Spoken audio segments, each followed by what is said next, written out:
naglalandi ka ba, bebe? Ganyan. Naglalandi na kaya?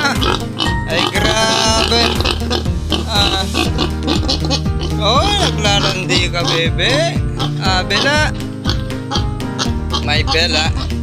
May Bella. Ganyan lang naman kasi. Sige kababait namang hindi nangangagat.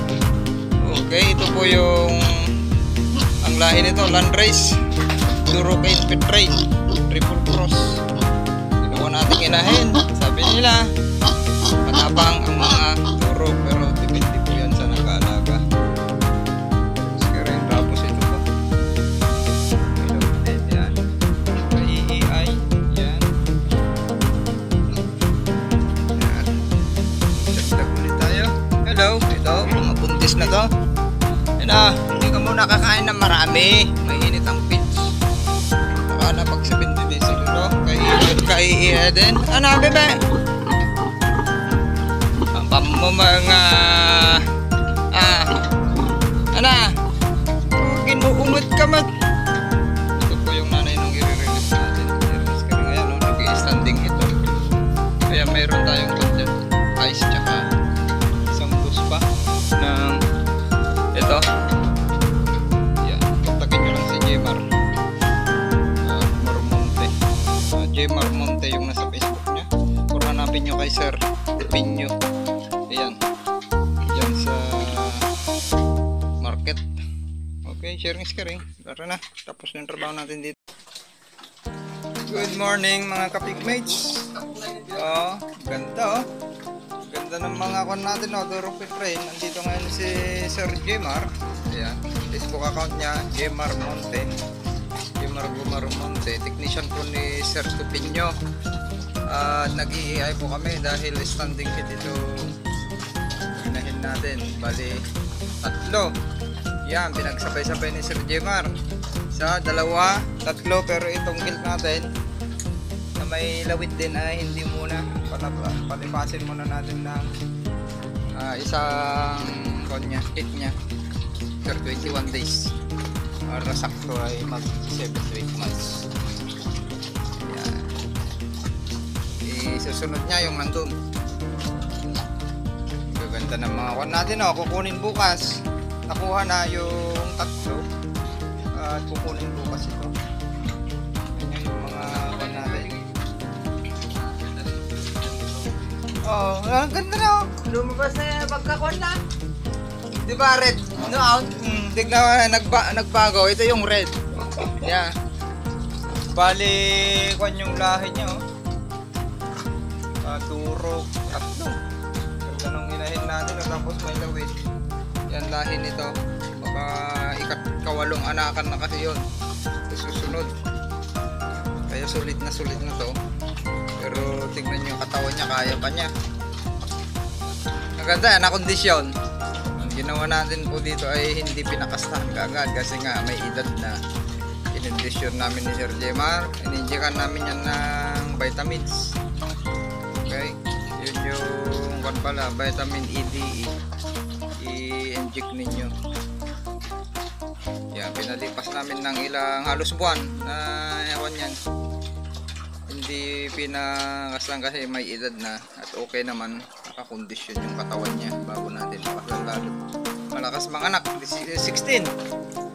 Habang tumatanda, dumadami yung anak niya. Baliktad. Pero okay pa rin yung size ng kanya. Okay pa rin, tapos wala nang mortality. Yung mortality niya lang kung nanganak kasi mag-isa, nadadatnan natin na kanya. Umaga, tapos na nanganak. May patay yan sa pero yung mga mummified, wala po tayong ganun po dito. Okay, dahil naroon tayong prevention. Nag-inject si Sir Jmar ng prevention para sa parvovirus, para may protection ng 6 months yung ating mga ina. Yan. I-share po namin sa inyo para masundan nyo rin. Next, kung sa kabila, pus muna. Tingnan nyo, nakakundis yung katawan niya. Landrace ata. Ay, Landrace ata. Sige. Ayan ha. Ayan na. Tapos yan, may follow up pa mamayang hapon para 2 beses. Okay, ito naman. Ito yung nanay ng mga kukunin bukas. Ang big natin, nakuha na yung 3. Ito. Ito tayo. Para makita nyo. Ayan, silang race. Ayan. Ito, lalagyan na natin ng laman ito.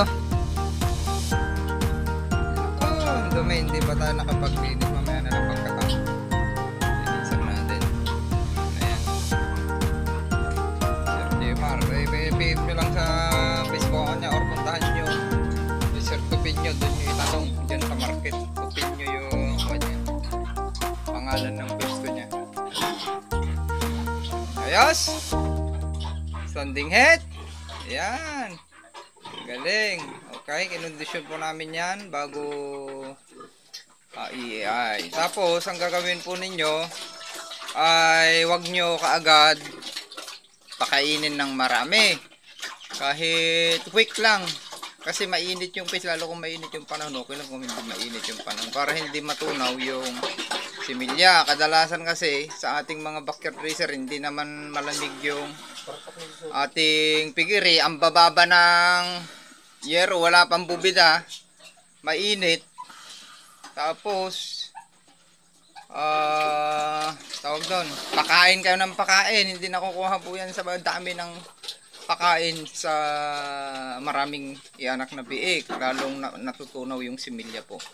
Tsaka lang kayo magpakain ng marami na pa buo na yung big 70 days doon.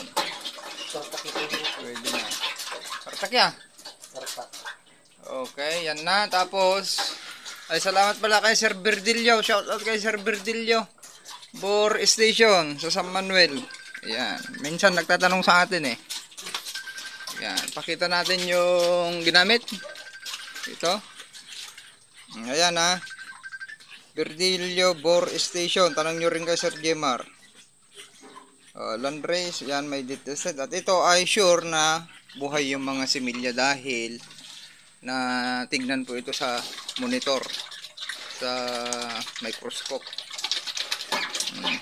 Ayos. Ganyan. Ano, dumi. Ayan. Iwasan yung kuwan ngayon. May mga sakit ng baboy ngayon. Pneumonia, kadalasan yan. At meron hindi mawawala yung ESF. Huwag kayong masyadong i-contact yung mga kuwan nyo. Hawak-hawakan yung mga alaga ninyo. Labas-pasok. Biosecurity lang. Tapos yung mga pag bibenta kayo ng mga partner, iwasan yung pumasok yung mga partidor. Ako, sila yung kandyan. Pag hindi naligo yun, pupunta sa farm nyo, sila yung talagang maghahawa sa inyong pigiri, malakas maghawa. Mga yun eh, kwan, walang problema kahit maliit, tawag doon, kahit kwan, mumurahin yung kukunin niya sa inyo na kwan, live weight. Pwede nilang katayin. Okay, sharing is caring. Yan, mamayang hapon ulit yung follow up po niya.